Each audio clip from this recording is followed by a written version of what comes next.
Bem-vindos ao programa Perfil Católico da Arquidiocese de Brasília. É uma alegria estar aqui nesse novo episódio e trazendo um tema muito interessante, falando sobre a vida da nossa igreja, que é missionária. E para falar sobre esse tema tão interessante e descobrir um pouquinho de como que é a vida de um missionário, hoje eu recebo aqui pela segunda vez o Jerônimo. Jerônimo, seja muito bem-vindo ao Perfil Católico. Queria que você contasse um pouquinho pra gente sobre a sua vida de missionário. O que é ser um missionário? Eita, Gisele, muito obrigado pelo convite. É uma alegria estar aqui com vocês. Bom, eu gosto de brincar que é mais fácil falar da vida dos outros, né, do que falar da nossa própria vida. Mas, bom, o que é ser missionário? No fundo, é viver aquilo que Deus quer para nós, independente do tempo e do espaço, sendo a extensão da presença dele nesse mundo, né? E dá para ser missionário, como diz o Papa na Evangelii Gaudium, o Papa Francisco, é um missionário em casa, missionário no trabalho, missionário na escola, na universidade, na igreja, no convento, no seminário, no mundo. Aonde houver um batizado, ali tem um discípulo missionário. Então, essa é a presença de Cristo, independente do tempo e do espaço. E aí eu queria que você contasse um pouquinho pra gente, Jerônimo, você veio de Salvador.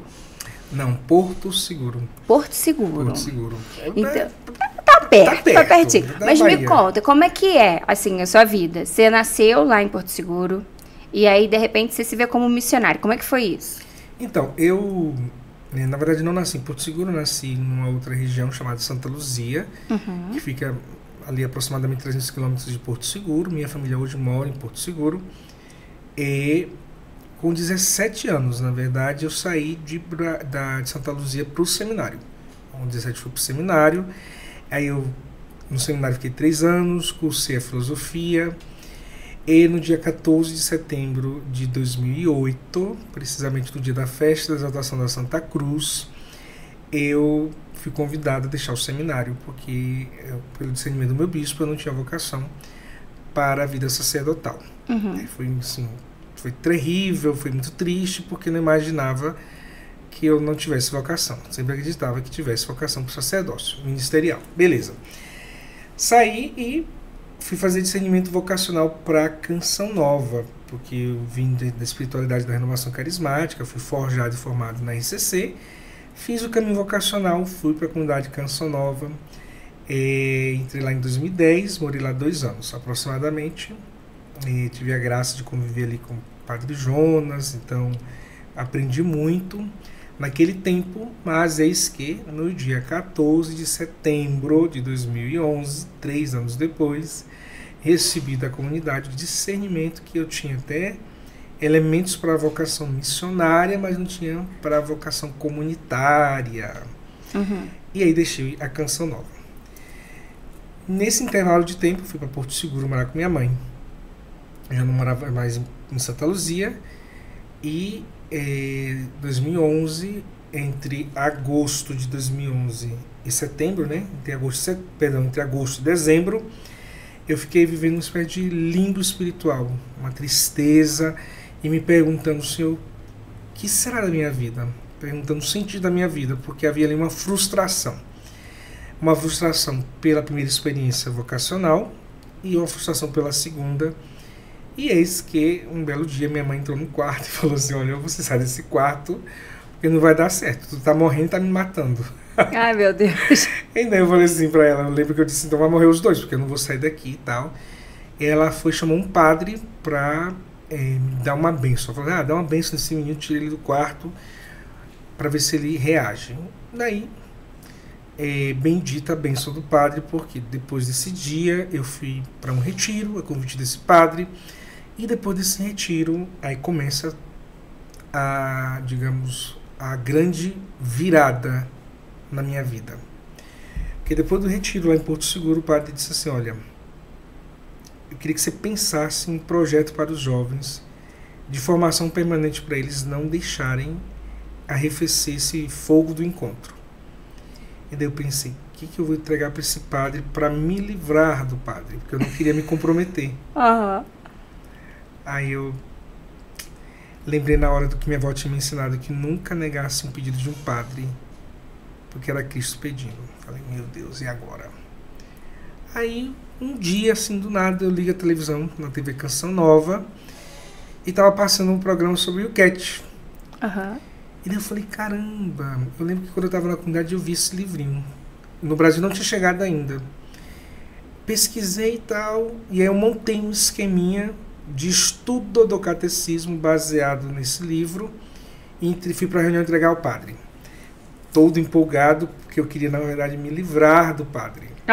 Não queria compromisso. Toma aqui que o filho é teu. Exatamente. Tava frustrado, então não queria saber de conversinha, de igreja, nada. Aí eu entreguei pro padre, o padre ficou admirado e falou assim, bacana. Eu falei, padre, eu nem posso te ajudar porque eu não tenho esse tal do WeCat. Aí o padre, tá bom. Aí tinha uma moça na reunião, ela tira o livro da bolsa e fala assim, esse livro? Eita, aí eu falei assim, isso mesmo, prazer. Aí o padre pegou o livro, folheou, daí ele falou, eu tenho esse livro, ganhei lá na jornada em Madrid e tal, é bacana, vamos usar com os jovens. Eu falei, padre, dá para vocês usarem com os jovens. Aí o padre pegou meu projetinho de grupo de estudo, colocou dentro do livro e disse assim, quando você começa? E essa pergunta mudou minha vida. Por quê? Aí eu comecei a fazer a experiência do que diz Atos dos Apóstolos, que é a maior alegria em dar do que em receber. E aí eu comecei a ir para a praia com aqueles jovens, acampar, fazer atividade missionária, retiro, encontro, missa. Eram cerca de 50 jovens durante o ano de 2013. 2012 e 2013, ali com eles. E aí eu comecei a me identificar com a possibilidade de ser missionário. E aí eu falava, eu sou missionário do WeCat. Sou missionário do WeCat e me apresentava assim, sou missionário do WeCat. Porque eu não pertencia a nenhuma obra. Nisso eu fui parar no Rio. E o Rio, Deus me apresentou o Campus Fidem. O discurso. E daí a pouco eu já era missionário do Campus Fidem. Não pertencia a nenhuma obra. Mas eu não sabia que Deus estava ali desenhando o que haveria de ser mais tarde a minha vida, um missionário. E é bonito assim, quando você conta a sua história, porque a gente pensa assim, a gente quando ingressa na igreja, acredito que para muitos homens, né, que vivenciam ali aquela experiência muito próxima a Deus, querem discernir se vai ser mesmo sacerdócio ou não, né? Acho que é a primeira coisa que vem assim. O que é diferente para a mulher, né? Porque nem sempre quando uma mulher se converte, ela pensa em ser freira. Exato. Não é? Mas a maioria dos homens que eu conheço, quando tem esse encontro pessoal com Cristo, querem discernir a vocação pensando no sacerdócio, né? Falo isso porque meu esposo mesmo, ele teve esse caminho também, né? Na vocação ali no seminário. E ele também saiu depois de um tempo, né? E acabou que alguns anos depois a gente se conheceu, casou, enfim, né? Hoje temos a nossa família. Mas assim, o quanto é bonito, Jerônimo, porque você discernindo sua vocação ali.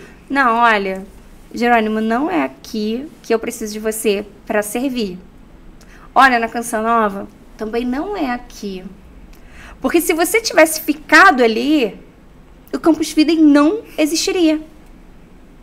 E hoje, olhando para trás, a gente pode falar assim, que bom, né, que isso aconteceu. Mas na hora que você está passando, aí você fala, Senhor, até o Senhor está desistindo de mim. Peraí, eu estou aqui querendo servir. Não é esse sentimento? Eu estou aqui querendo servir e o Senhor está falando que não é para mim? Exato. E aí, Gisele, tem uma máxima na minha vida que diz assim, foi uma intuição que uma vez eu tive, né, que de toda dor nasce um dom. Que essa lindo. Intuição, ela veio ali no finalzinho de 2013 para 2014, eu escrevi isso e isso foi se eternizando. Então, no Campus Fidem, a gente entende que toda dor está gestando um dom, ou muitos dons. Porque na minha vida, a dor da saída do seminário, na festa da exaltação da Santa Cruz, a dor da saída da Canção Nova, também na festa da exaltação da Santa Cruz, era a pedagogia de Deus para o que viria a ser depois do Campus Fidem. E, inclusive, eu precisei, na história, eu precisava passar pelo seminário. Hoje eu consigo lidar com os padres, com os bispos, com tanta tranquilidade, porque eu precisava passar no seminário para ter essa tranquilidade. As pessoas até pensam que eu sou padre, porque acaba que você fica com o jeito de falar, a performance, né? Então eu precisava do seminário para hoje lidar com coisas que talvez um outro fiel leigo não lidaria com tanta tranquilidade, padres, com bispos, com as fraquezas alheias, que no seminário a gente aprende muito a lidar. E com a Canção Nova, eu precisei passar por lá para aprender o elemento da vida missionária. O elemento também da vida entregue a Deus na providência. Por exemplo, eu trabalho, tenho meu trabalho, meu emprego e tal, mas até isto e sobretudo isto é fruto da providência. Para mim não é tipo assim, o resultado do meu salário no mês. Não, isto é a providência de Deus na minha vida e eu aprendi na Canção Nova. E por que eu digo isso? Porque o Campus Fidei vive da providência e foi na Canção Nova que eu aprendi como missionário a tocar diariamente na providência de Deus. Em resumo, de toda a dor nasce um dom, eu não conseguiria lidar com a beleza, a leveza e a dureza da vida missionária no Campus Fidei se não fosse o seminário e a Canção Nova. É Deus forjando mesmo ali. É bonito ver isso, porque assim, quando a gente diz sim à obra de Deus na nossa vida, a gente tem que estar ciente de que é a vontade dele que vai ser feita e não a nossa. Porque os nossos sonhos são muito pequenininhos diante da grandeza do que aquilo que Deus realiza, né? Exato. Eu acho isso tão bonito, porque se a gente parar para pensar assim, o que você desejaria para sua vida poderia ser tão pequenininho diante da imensidão de coisas que Deus vai realizando, né? Você me fez lembrar de algo, uma vez uma pessoa rezando por mim, ela disse assim, olha, rezando por você, a inspiração, a intuição, a imagem que me vem é que no seminário, na Canção Nova, você era um peixinho de aquário. E você ficaria facilmente entediado. E poderia, quiçá, até deixar aquela vida mais cedo ou mais tarde. Aí na hora eu fiquei assim, apreensivo. Meu Deus, será que eu deixaria de ser padre a qualquer momento? Uhum. Ou deixaria a comunidade a qualquer momento? E a pessoa dizendo e eu pensando, e parecia que ela estava lendo o meu pensamento, e ela disse assim, provavelmente você abandonaria. Porque você não foi feito para ser um peixe de aquário, mas um peixe de oceano. Ai, e no oceano, o peixe ele tem aquela imensidão para nadar, ele tem mais desafios, ele tem mais dificuldades, mas em compensação ele tem mais espaço. Desse dia em diante eu entendi que eu fui feito para ser um peixe de oceano, não por causa de mim mesmo, mas por conta da missão que Deus foi me preparando para viver. Nisso, bom, não sei se é importante dizer, mas só para ilustrar, Deus já me permitiu ir a vários lugares do mundo, eu só não fui à Oceania, mas na África, Ásia, aqui na América, na Europa, por conta desse oceano que é a vida missionária. Sim. Talvez padre numa paróquia... Sua vida seria mais limitada ali. Limitada, naturalmente. Na Canção Nova também. E não é que eu sou dono de mim mesmo e faço o que eu quero. É que ao buscar fazer o que Deus quer, Ele me pede para ir sempre avançando para águas mais profundas, que no aquário não daria para avançar. Sim, e nesse seu período assim, de missão, qual foi a missão que mais te marcou? Bom, assim, teve na Ásia, eu passei 15 dias na Ásia, ali nas Filipinas, me chamou a atenção por conta da cultura, a fé do povo, mas assim, também na Europa, mas a da África. Eu nunca pensei na África, aliás, né? Eu nunca tive essa coisa assim, todo mundo tem ideal, né? Eu vou ser missionário na África ou na Amazônia. Eu nunca tive esse...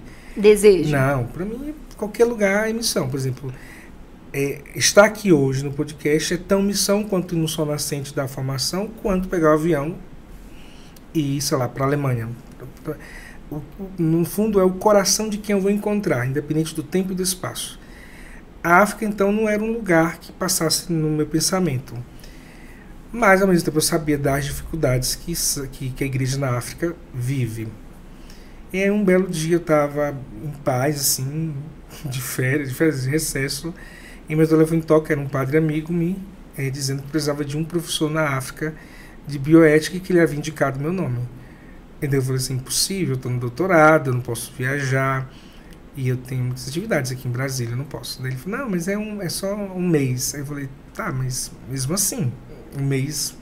Para quem está fazendo um doutorado... não é assim fácil. Ele, não, converse lá com o pessoal da CNBB e você vai ver que é tranquilo. Daí eu fui, conversei e de lá saí já com tudo acertado que iria para a África. Isso foi esse ano, inclusive. A conversa foi em janeiro e eu iria em maio.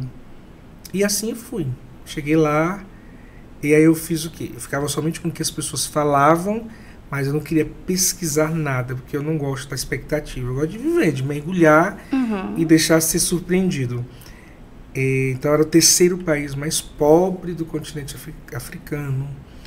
É uma igreja sofrida, é um país pequeno, língua portuguesa, mas muito precário, um país esperançoso, mas muito precário do ponto de vista material.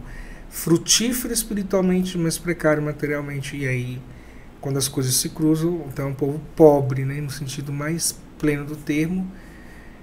E era esse o país que eu ia encontrar. Era assim que as pessoas diziam. E essa foi a experiência mais marcante, porque, bom, os que convivem comigo dizem que existe um Jerônimo antes da Guiné-Bissau e um Jerônimo depois da Guiné-Bissau. Eu imagino, porque é se deparar com uma realidade totalmente diferente da que você vive aqui. Assim, um país, o Brasil é um dos países mais ricos em fatores naturais mesmo, né? A gente tem, eu tô com fome, mas você acha uma bananeira e você, na própria natureza você consegue, né, ali se alimentar, se virar, exatamente, né? Tem água, enfim, a gente tem muitos recursos naturais. Agora, você chega na África, você se depara com um cenário totalmente... E o que foi o mais difícil, assim, quando você chegou lá, o que mais... Você olhou e você falou, meu Deus, isso aqui é muito impactante. As crianças. Foi. Assim, porque quando você fala assim, as crianças é o presente já anunciando o futuro, né? E aí teve, assim, uma história, né, uma situação que tocava a minha disciplina de bioética. Eu ouvia a história, mas não tinha ideia do que seria quando eu fosse ver isso com os próprios olhos. Existe ainda um costume cultural lá na Guiné-Bissau, não sei se em outros países, mas na Guiné-Bissau, entre aqueles que professam, que vivem as chamadas religiões tradicionais. O que são as religiões tradicionais? Explicando. De forma análoga seria o que conhecemos no Brasil por religiões afro. Mas de forma análoga, porque ainda está bem distante. Bem distante da realidade, do que é. Exato. Então lá tem o islamismo, o cristianismo e essas religiões afro. Então a religião afro é muito forte. Para vocês terem ideia, na África tem só 180 mil católicos e 3 milhões de habitantes. Então você já percebe quão particular é a igreja católica. Depois um número considerável de protestantes e o restante de islâmicos, de muçulmanos, perdão, e religiões afro. Então a religião afro e muçulmanos são a maioria. E dentro da religião afro, e aqui eu estou dizendo de forma muito análoga, porque eles chamam de religiões tradicionais. O que é a religião tradicional? A religião que eles sempre viveram desde que o mundo é mundo. Né? Quer dizer, o cristianismo e o islamismo é novidade para eles. Ok. Nessa religião tradicional, todas as crianças que nascem com alguma imperfeição física ou psicológica, elas precisam ser eliminadas. E se elas não forem eliminadas, elas acabam trazendo um grande problema para aquela família ou para aquele clã, porque elas são a personificação de um demônio. É assim que eles chamam. Esqueci agora o nome, tem um nome específico. Então, aquela imperfeição significa que aquela família, lamentavelmente, está com um demônio entre elas. Como precisa eliminar o demônio e a criança é a personificação do demônio, o jeito de eliminar o demônio é matando essa criança. Bom, isso é eugenia. É um assunto da bioética, então eu tratava deste assunto na sala de aula e os seminaristas começaram a ficar assim absortos, admirados, porque até então parecia ser algo tipo assim comum ou normal, porque isso é cultural. Sim. E daí eu comecei a dizer, olha, isso não é diferente, por exemplo, com todo o respeito à história e à cultura que foi o nazismo. Então existe um povo que precisa ser eliminado, porque esse povo não é puro. Então essas crianças não são puras, precisamos eliminá-las. Daí eles falaram assim, professor, aqui tem uma casa que foi fundada por nosso antigo bispo, chamada Bambarão. Se eu quer conhecer, eu quero. Aí tem uma comunidade lá, que atende, uma comunidade do Brasil, inclusive, que atende, manda missionários para atender essa casa. E aí eu combinei com eles e fui. E daí diz ele, quando eu cheguei, que vi, então com os olhos, né? Aquelas crianças com suas imperfeições e que foram livradas de serem eliminadas por conta da igreja, que a igreja foi entrando com tudo para mostrar a dignidade do ser humano, a imagem e semelhança de Deus, que todo ser humano tem inerente a si mesmo e tal. Criancinhas de colo, criancinhas já grandinhas, na cadeira, presas no leito da cama. De fato, com todas as deficiências que você possa imaginar, dificuldades, limitações, mas que poderiam estar mortas. E por que aquelas não estavam? Porque alguns pais que, começando a ter consciência, entregavam e deixavam na porta da igreja, ou na porta lá daquela instituição, e aquela instituição começava a criar essas crianças. Agora, por que me impressionou isso? Porque isto é um costume tão forte que no seminário, pelo menos um seminarista e um padre, né, dos que eu convivi lá, poderiam estar mortos por conta desse costume. Um rapazinho que tinha dificuldade de andar na perna e um padre que nasceu com uma dificuldade na visão. Isso é uma imperfeição. Eles precisaram abandonar mesmo, assim, negar a religião tradicional, a família, abraçar o cristianismo para sobreviver. Esse menino vai ser padre e esse padre, esse rapaz, esse sacerdote se ordenou graças à acolhida da igreja. Ou seja, desde todo sempre Deus o pensou para ser padre e poderia estar morto. Essa é uma das histórias. Nossa. E aquelas crianças ali, quando você olha e diz assim, o futuro delas poderia ser realmente a morte. Tem outro detalhe, quando as crianças nascem gêmeas, né, gemelar, que chama, né, trigêmeas, uma delas, ou se for trigêmeas, duas delas têm um demônio, só que você não sabe qual delas é. Então você faz o quê? Mata as duas. Não, você coloca no cesto, igual Moisés, coloca no rio.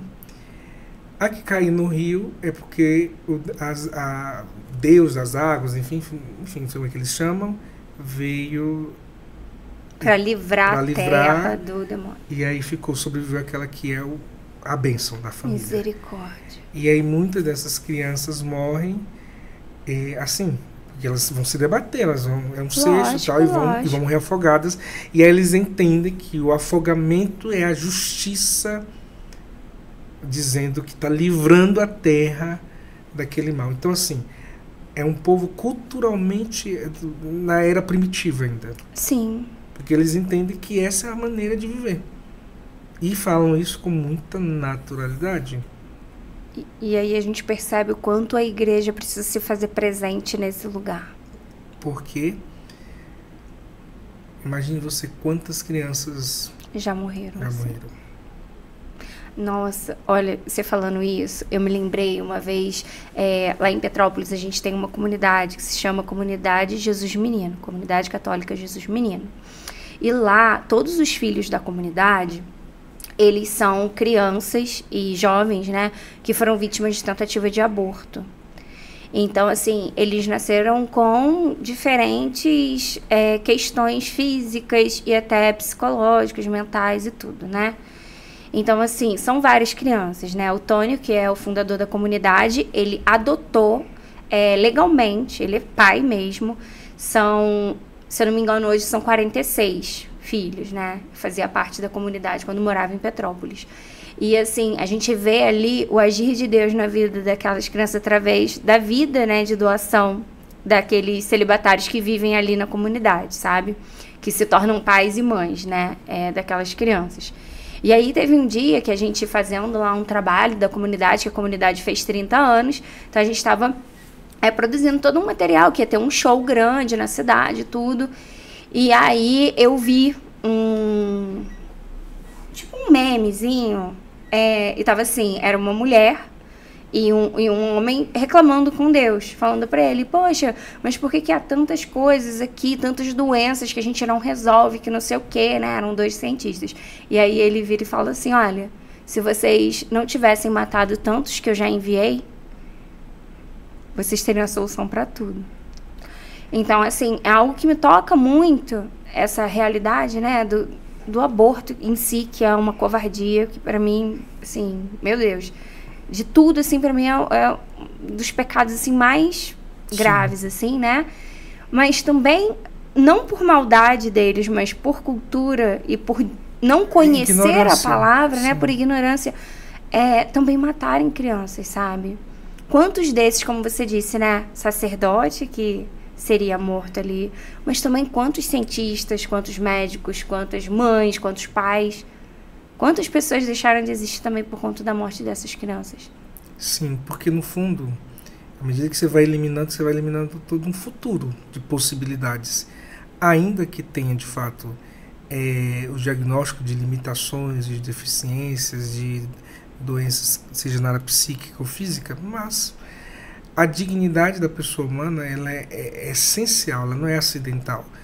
A acidental são essas limitações. Sim. Assim como nós temos as nossas limitações morais que o pecado deixa. Todo mundo é frágil em algum aspecto. Verdade. Nós não somos perfeitos. Em algum aspecto, todos nós trazemos imperfeições. Umas físicas, outros psicológicos e outros morais. Imperfeições que não subtraem a dignidade de filhos de Deus. E aí você fazer um trabalho de catequese, literalmente, de mostrar para aqueles, né, que abraçam essa cultura, esse estilo de vida, para salvar a vida dos inocentes. Porque os pais estão na ignorância. E falando em pai, tem uma outra situação também que me doeu muito. Foi um padre me contando. A situação da Guiné-Bissau, assim, ela é muito triste, porque é um país que sofreu muito na guerra civil ali e tudo mais, sofre muito com o governo local atualmente. Inclusive, não posso dizer muita coisa, porque como é língua portuguesa e eu passei por lá, então até que enfim, por exemplo, minhas redes sociais, tudo mais, tudo prova que eu passei por lá. Tem fotos de padres comigo, tem gente comigo, e eles podem sofrer represálias. Até Sim. Hoje eu preciso ser muito cuidadoso no modo de falar, já que eu tornei pública, né, a minha presença lá. Seja por meio dos vídeos que gravei, seja por meio do que eu publiquei. Digo isso porque mesmo lá, que como é uma cidade pequena, um país pequeno, qualquer novidade já chamava a atenção Sim. das pessoas. Mas algo que eu posso dizer que em determinado momento da história, dada a situação política, econômica do país, o país não tem, do ponto de vista da saúde pública, sabe? Nenhum investimento, nada assim. Não tem saneamento básico, né? Coisa assim de... miséria mesmo. Miséria, assim. Oftalmologista, cardiologista, ginecologista, oncologista. Você tem para atender, sei lá, 100, 200, 300 mil pessoas. Misericórdia. E aí você não tem o básico do básico para poder dar à luz, por exemplo. Dignidade, né? Assim. E aí, na cidade, você tem energia elétrica, mas no interior as coisas não tem energia elétrica. É placa solar que eles acabam comprando, adquirindo, mas nesse sentido, nem hospital no interior tem, nas cidades. Então, você quer dar à luz dentro de casa. Só que a mulher uma paroquiana estava sofrendo dores de parto e não tinha uma ambulância para levá-la para a cidade. E naquele lugar só tinha o carro da paróquia, que também não tinha carro e não tinha acesso. E daí o padre colocou carro aberto, né? Porque lá tem que ser aqueles carros mais... tipo picape e tal, para, né, passar por estrada de chão. não é asfaltada, é estrada de chão mesmo. Aí o padre colocou em cima, com a mãe dela, o marido, colocaram um colchão para poder chegar na cidade. Só que nesse trajeto ela morreu.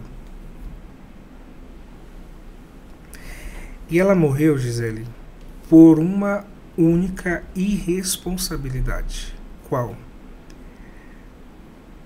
Naquele mesmo momento tinham 2 ambulâncias no pátio, na garagem da alfândega, lá na Guiné, lá em Bissau. Só que a igreja tinha ganhado de doação da Igreja da Europa. Só que o governo local estava exigindo que se pagasse de imposto ou de taxa o mesmo valor equivalente às 2 ambulâncias.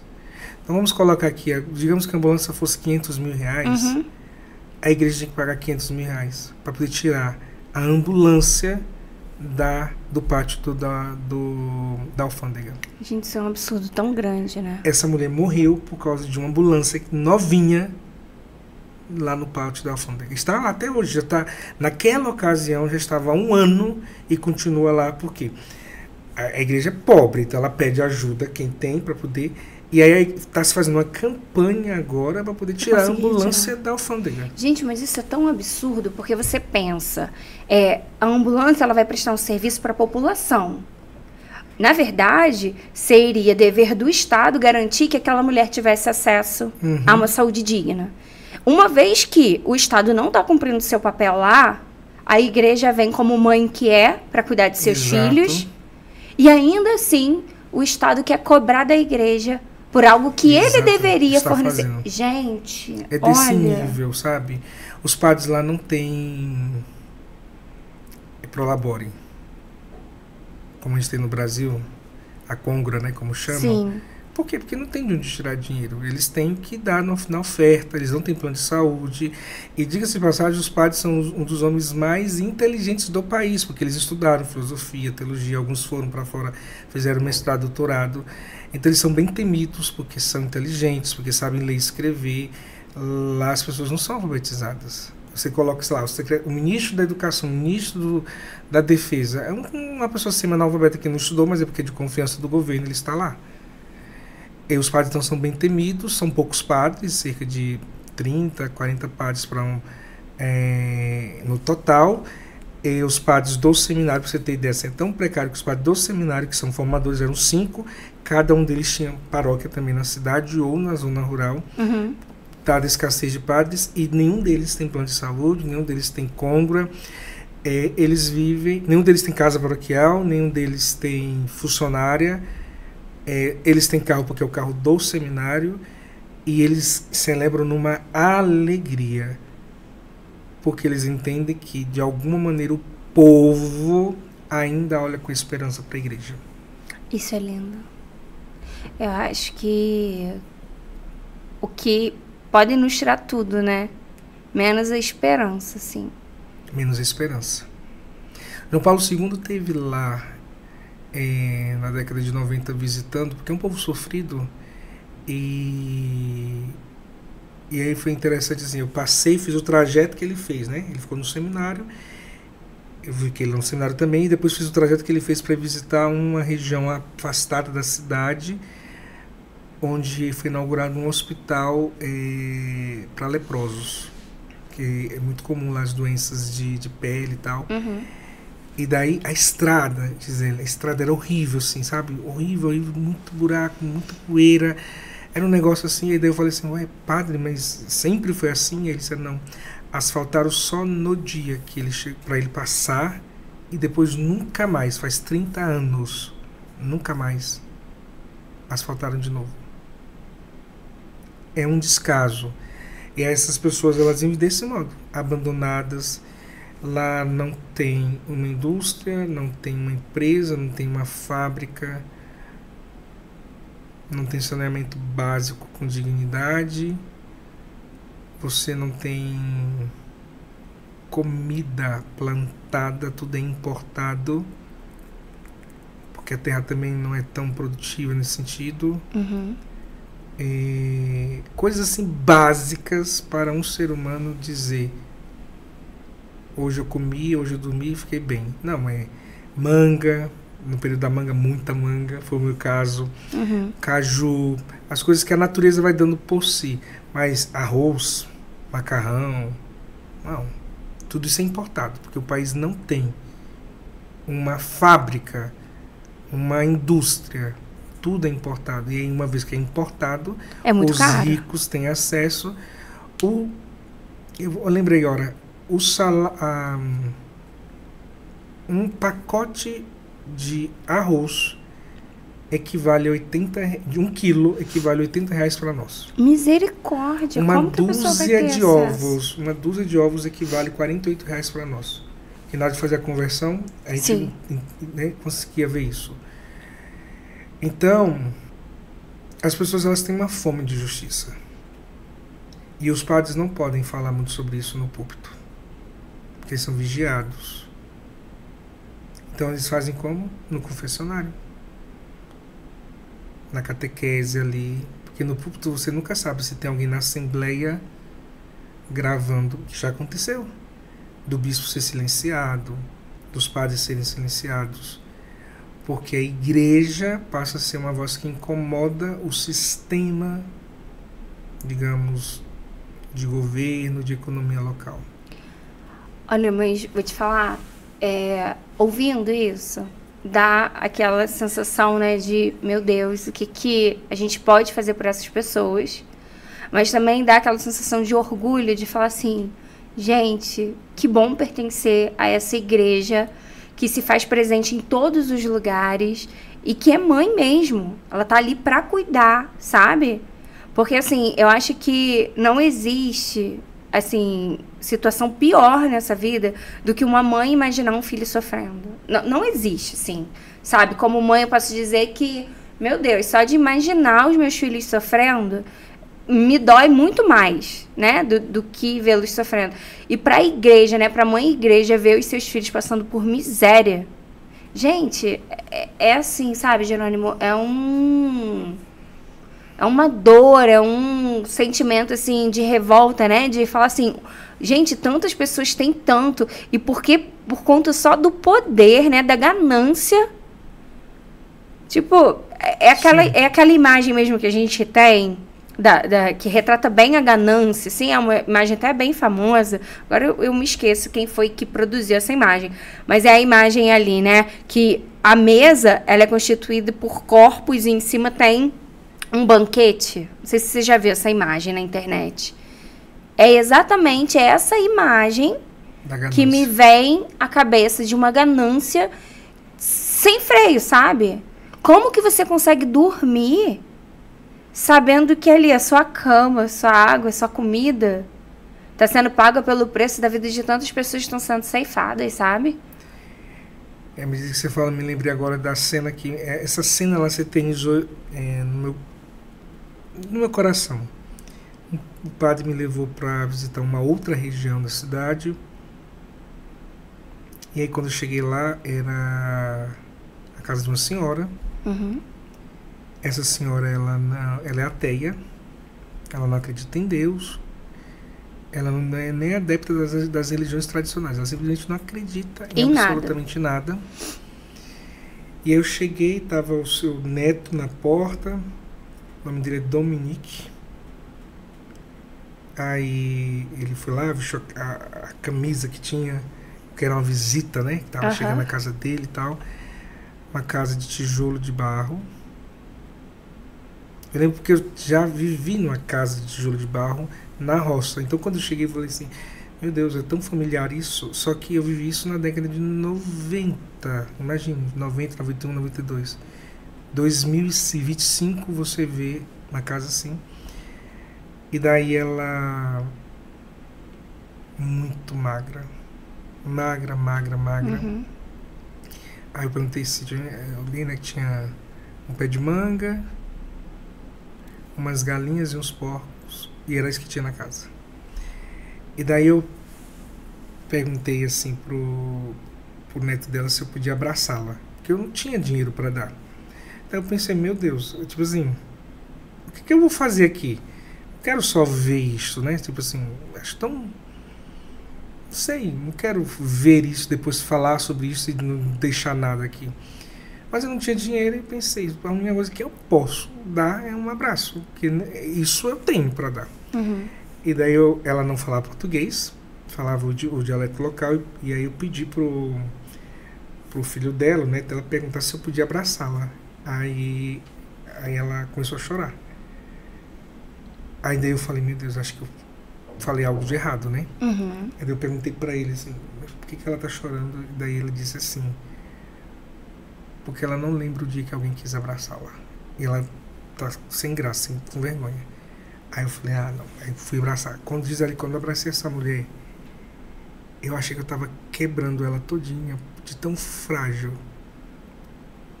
De tão frágil. Aí eu só disse assim, olha, a senhora não crê em Deus. Mas Deus te ama tanto, tanto, tanto, tanto, que a senhora faz pelo seu neto o que ele faria. O que ela faz, Gisele? Ela, mesmo frágil, ela costura todos os dias para que ele possa ir lá na feira, que não tem mercado, é tudo na feira, para que ele possa ir vender os panos que ela costura e com aquele dinheiro todo dia eles terem alguma coisa para comer. E o sonho daquela mulher diário é que o filho dela, o neto dela, tenha alguma coisa para comer. E o sonho daquele menino é tornar-se jogador de futebol para dar comida para a avó dele. Esse é o sonho deles. Ela botar comida para ele comer e ele botar comida para ela comer. É o sonho. Assim, vocês têm noção que esse é o máximo que uma pessoa deseja? Ter o que comer. E veja, ela não está costurando para ela ter o que comer. Ela está costurando para que o neto dela tenha o que comer. E ele não quer sair de casa tornar-se jogador de futebol para ser famoso. É para ele dar o que comer para a avó. E daí eu dizia para ele, Dominique, se tu hoje recebesse um convite para ser jogador de futebol, ele diz, eu só vou se minha avó for comigo. Que eu não tenho coragem de comer e deixá-la aqui. Aquela mulher, o olhar dela me revelava, ela é ateia, ela me revelava mais Deus do que tantos que já são batizados. Porque ela chegou ao máximo da caridade. Aquilo que a igreja chama de lei natural. No coração dela está escrita a lei natural, que é evitar o mal e fazer o bem. Todo dia sem forças ela está lá costurando, seu pano de prato, para que ele possa ir para a rua vender. Ela entendeu o que é fazer o bem. Ela não está pensando nela. Ela não está pensando nela, está pensando nele. E quando eu me deparei com essa história, dias antes de vir embora, eu fiquei tão envergonhado porque eu pensei, meu Deus, como eu sou egoísta. Como eu ainda penso só em mim.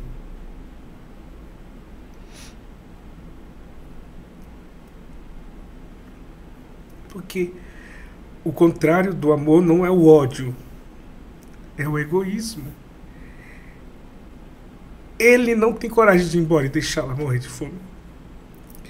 E ela não tem coragem de ficar sentada sem fazer nada para não ver seu filho morrer de fome.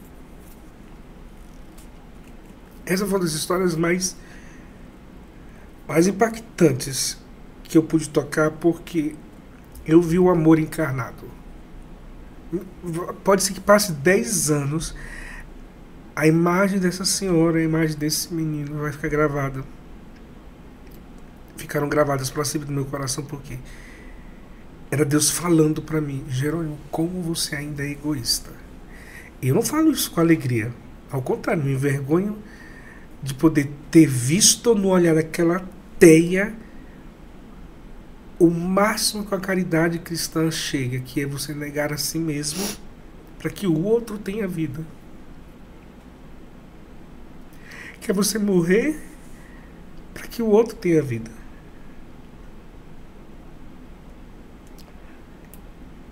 é muito bonito a gente perceber, assim, o quanto a gente entrega a nossa vida a Deus e a gente pede a Ele para fazer o bem aos outros. Mas quando a gente faz o bem, a gente recebe muito mais em troca, né? Assim, você nunca imaginou que ao ir para a África, você receberia uma lição de vida dessa forma e Deus te mostrando assim, olha, o amor puro, ele constrange a gente, sabe? Ele constrange porque, assim, e aí uma partilha muito própria aqui, né? Eu tenho um bebezinho e às vezes de madrugada ele não quer dormir, né? Ele quer ficar acordado, só que no dia seguinte eu tenho que trabalhar. E aí ali, às vezes, né, o quanto naquela madrugada é difícil sustentar aquilo ali, né? Porque a privação de sono é uma coisa que tira a gente do eixo ali, né? Ficar com sono e ficar com fome, eu acho que são as duas piores coisas, assim, naturais, né, pro ser humano. E, assim, o quanto essa história que você me conta agora, ela me toca no sentido de, olha só, você faz um mínimo. Sabe, você tá fazendo o mínimo ali, que é cuidar de uma criança na madrugada. E essa senhora, ela tá fazendo o máximo. O máximo, ela tá doando o máximo dela. E sem reclamar, sabe? Sem reclamar. Essa é a palavra, sem reclamar. Até na hora de tirar foto, ela tava assim, acho que ela não tinha os dentes. Aham. E ela não queria sorrir, aí eu fui tentar fazer graça, mas ao mesmo tempo eu não queria parecer que era alguém que tava invadindo o espaço, fazendo pouco caso. E daí eu tentando ali do jeito, eu sabia que ela não estava entendendo, então eu fazia graça para o filho dela rir, o neto, que aí rindo ela ficaria mais confortável e tal. Aí tem uma hora que ela não percebe, eu tiro a foto assim e tal, e ela tá olhando assim pro horizonte, como se... Essa foto, ela tá assim olhando pro horizonte, parecendo assim, eu não tenho muito o que esperar, mas ao mesmo tempo eu quero continuar aqui costurando para dar de comer pro Dominique. A essa altura alguém poderia dizer, mas o que tem isso de extraordinário? Eu estou falando de uma teia que não acredita em Deus, mas ela não soltou a mão da vida. Ela não abandonou a vida. Ela está dando a vida para que aquele garoto tenha vida. Veja, ele tem já 16 anos. Há 16 anos ela faz isso. Ele não tem mãe, ele não tem pai, ela o cria sozinho. Eles sozinha. Faleceram de fome, de miséria. E aí você fala assim, ela não tá, sabe, que às vezes a gente solta a mão e abre, tipo assim, desiste de tudo, não é? Larga. E eu, por exemplo, já desisti tão fácil das coisas, já larguei tão fácil. E aquela mulher fraquinha não soltou a mão, porque ela poderia dizer assim, meu filho, pega o teu rumo e me deixa morrer aqui. Não, ela não tá pensando nela. E aí tem uma cena que eu fui tentando registrar o máximo possível. Na hora que eu tô entrando no carro para ir embora, ela pega o paninho dela e volta a sentar no banco para continuar costurando. E eu falei assim, meu Deus, ela o ama mesmo. E aquela mulher não me pediu dinheiro, o rapazinho não me pediu dinheiro, eles não pediram nada, mas me deram tanto. E eu fiquei muito, muito desconcertado de não ter algo material, mas provavelmente naquele dia era eu que tinha que receber. E aí vem, né? A gente sempre cai naquele risco de pensar que não tem nada, não preciso receber nada, não preciso aprender nada, já sei de tudo. A gente que estuda, faz mestrado, doutorado, ensina e vai inchando, como diz São Paulo, que a caridade é que faz crescer e o conhecimento incha. Já inchado, ficando inchado. Aquela mulher estava magrinha, e eu inchado de mim mesmo. Essa era assim que eu via. Eu inchado de mim mesmo, ela magrinha, mas ao mesmo tempo ela era a gigante. Era a gigante. E aí você vai entendendo por que Deus, a igreja sempre fala que Deus, por caminhos insondáveis, pela lei natural, continua nos ensinando e forjando e formando. aquela mulher tem um lugar no céu, mesmo ela não crendo em Deus, mesmo não tendo sido batizada. Eu acredito que tem, porque há uma promessa. Todas as vezes que fizeste um destes pequeninos, foi a mim que o fizeste. Exatamente. Exatamente. Foi a mim que o fizeste. Ela não estava pensando nela. Estava pensando nele. E eu vou um pouco além aqui, Jerônimo, e vou te dizer que, assim, ainda que a princípio não parecesse que a sua presença e a presença do padre ali não fizesse diferença para ela, porque é ateia, com certeza fez a diferença. Sabe? Com certeza fez. De alguma forma, a presença de vocês ali atingiu também o coração daquela senhora, sabe? Porque, assim... Olha, gente, ela chorou porque há muito tempo ninguém queria abraçá-la. E naquele momento ali, não era você abraçando ela. Não era. Você só emprestou seu corpo. Mas, na verdade, era o próprio Cristo que abraçava, sabe? Porque você não estava ali em nome do Jerônimo. Você estava ali em nome de Cristo. Você estava numa missão, sabe? Então, eu acredito muito nisso, sabe? Eu acredito muito no quanto Deus, ele usa da gente, né? Mesmo a gente sendo fraco, falho, pecador, do jeito que a gente é. Mas eu acredito muito nesse poder que ele tem de transformar esse ser tão inútil que nós somos, sabe? Em um servo tão inútil, né, que somos, mas num servo tão útil ali diante de uma situação tão delicada, sabe? Certamente, naquele momento, essa mulher foi alcançada pelo amor de Deus.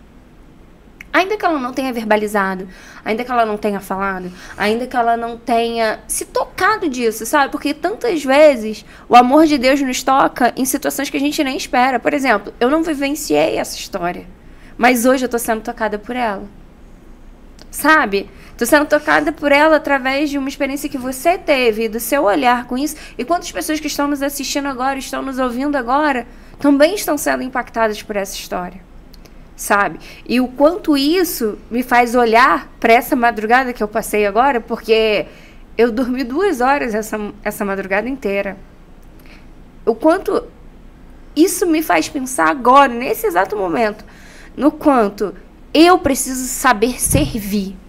Sabe? Saber servir de verdade. Não é servir em palavras, não. Porque é muito bonito, né? Esse nosso diálogo, assim, de falar, ah, não, olha, eu sou cristão, eu tô aqui para servir. Mas servir de verdade, sabe? Na hora do estar lá, no seu trabalho, no que Deus te designou para fazer, você servir com amor e por amor. E o amor, ele dói, sabe? Vendem pra gente uma imagem de amor muito hollywoodiana, que não é amor nem aqui, nem na China, e nem em nenhum outro lugar, não é? Exato. A imagem do amor verdadeiro, o amor, ele requer renúncia e sacrifício. Não, sabe, o verdadeiro amor, o puro amor, ele requer isso. E o quanto a gente, né, você falava aí, né, do egoísmo, né? E de fato, a gente é muito egoísta, sabe? E egoísta nas menores coisas, né? Desde ai, nossa, eu queria comer aquilo ali, não tem, a gente reclama. Poxa, olha, a criança não quer dormir de madrugada, agora com certeza ele tá lá em casa dormindo. Né?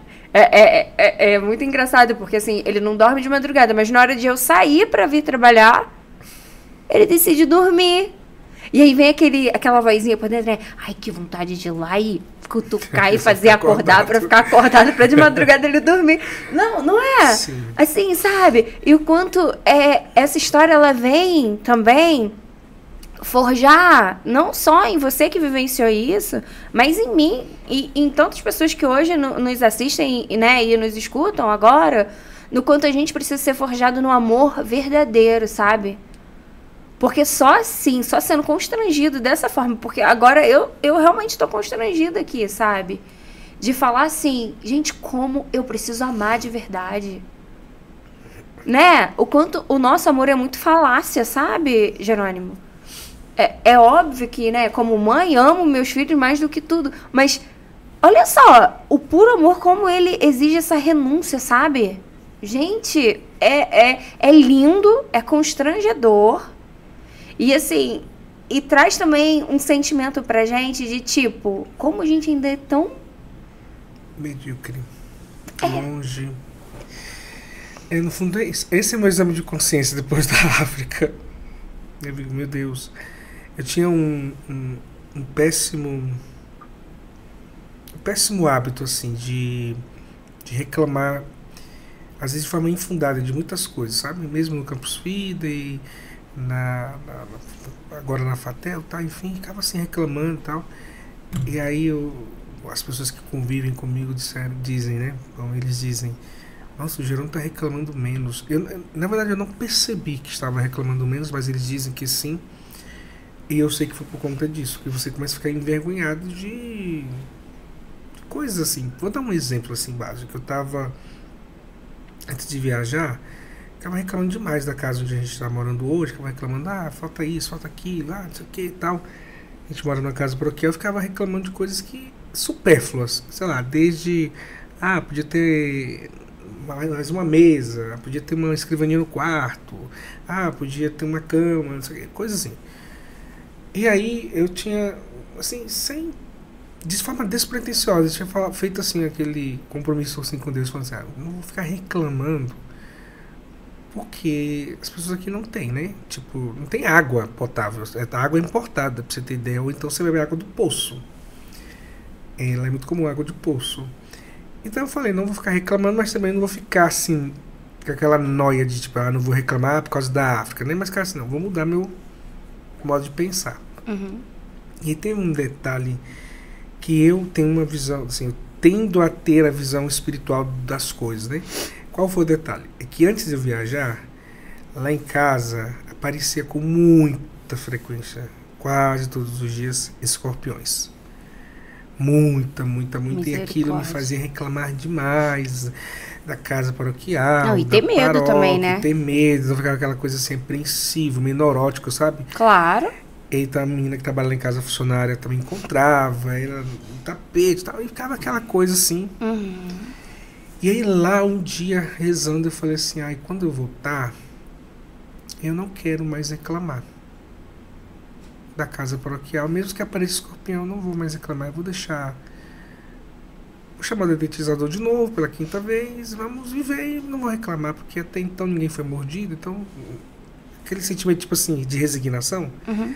Mas eu só comigo mesmo, não falei com ninguém, rezando. Enquanto eu estava lá, estava aparecendo por dia 2, 3 escorpiões dentro de casa. E Danilo e a Meire fizeram o propósito de não me falar, porque eu ia ficar de lá irritado com a história do tal escorpião. Então eu não sabia que estava aparecendo. Nesse mesmo intervalo de tempo, ao ver tantas histórias, tanta pobreza, tanto sofrimento, eu fiz o propósito de não reclamar da casa. Quando eu cheguei em junho, nós estamos em outubro, miraculosamente, misteriosamente, desde o dia que eu cheguei de viagem, não apareceu mais nenhum escorpião. E eu entendo que isto foi, não por mérito, mas a subtração da lamúria, da reclamação infundada, do egoísmo, sabe? Reclamando de uma casa com escorpião, contente que só tinha só escorpião. Pode dormir no chão, só tinha só escorpião, só tinha só as traças, as baratas, e eu reclamando da casa com escorpião, percebe? Claro. E, assim, claro, tem a questão climática, aí alguém disse, mas que agora tá mais frio e tal. Eu falei, não me importa, eu não quero mais ficar reclamando, o famoso reclamar de barriga cheia. Verdade. Porque pode ser, Victor Frankl dizia uma coisa, que a gente pode não mudar as coisas à nossa volta, a gente pode não mudar as situações. E esse psiquiatra, ele dizia isso porque quando você não pode mudar as coisas, você tem que se perguntar o que é que aquelas coisas mudam em você. Eu não vou conseguir mudar a realidade socioeconômica daquelas pessoas, mas a realidade delas mudou uma percepção sobre mim, do tipo, olha, tem coisas que são supérfluas, tem coisas que são desnecessárias, tem coisas que não combinam com o missionário, e tem coisas que não combinam na boca de um batizado, como, por exemplo, reclamar da providência. Ponto. Eu precisei atravessar o Oceano Atlântico para poder aprender a reclamar menos. E aprender com quem, humanamente falando, teria motivos para reclamar. Por não ter nada. Mas não reclamavam.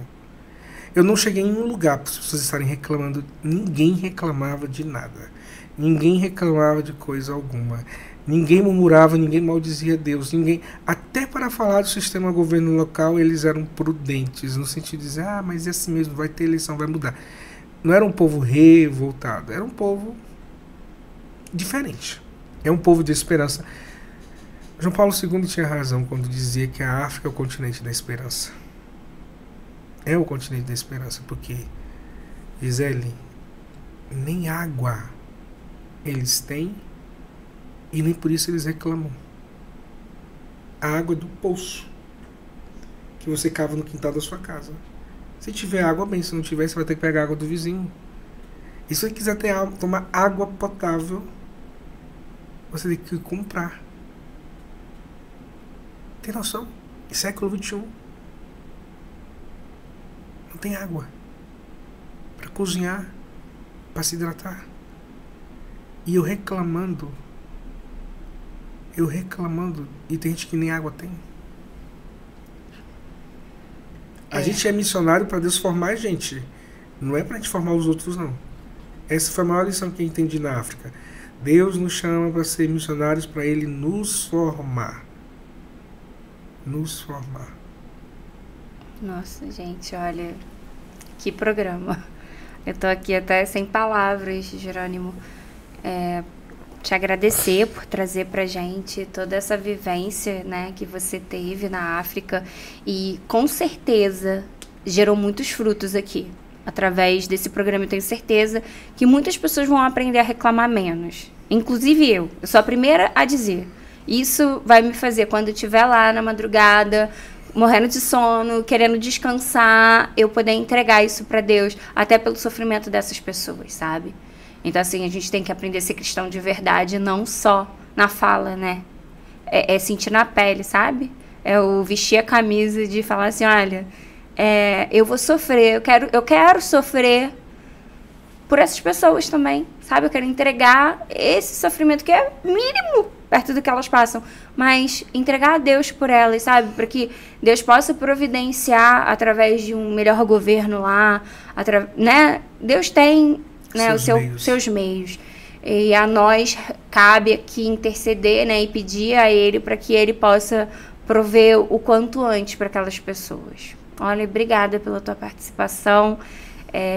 Né, que Deus possa abençoar muito a tua vida missionária, porque com certeza, através da tua vida missionária, você vai tocar muitos corações de pessoas que participam de outras religiões e que precisam encontrar Jesus Cristo, e de pessoas que nem acreditam em Jesus Cristo e que vão encontrá-lo, sabe?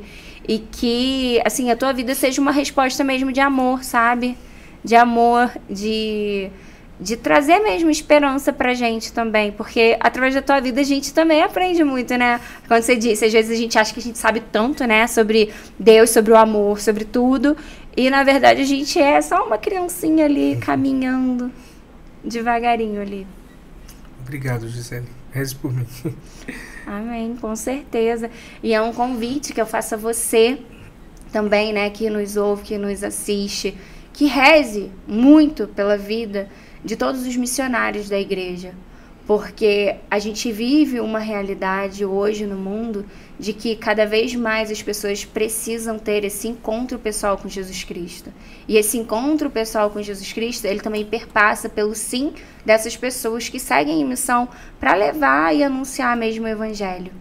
Que você tenha aprendido, assim como eu aqui nesse programa, que reclamar não vale a pena. Vamos agradecer por tudo aquilo que Deus nos proporciona, né? Pela nossa vida, pela nossa família.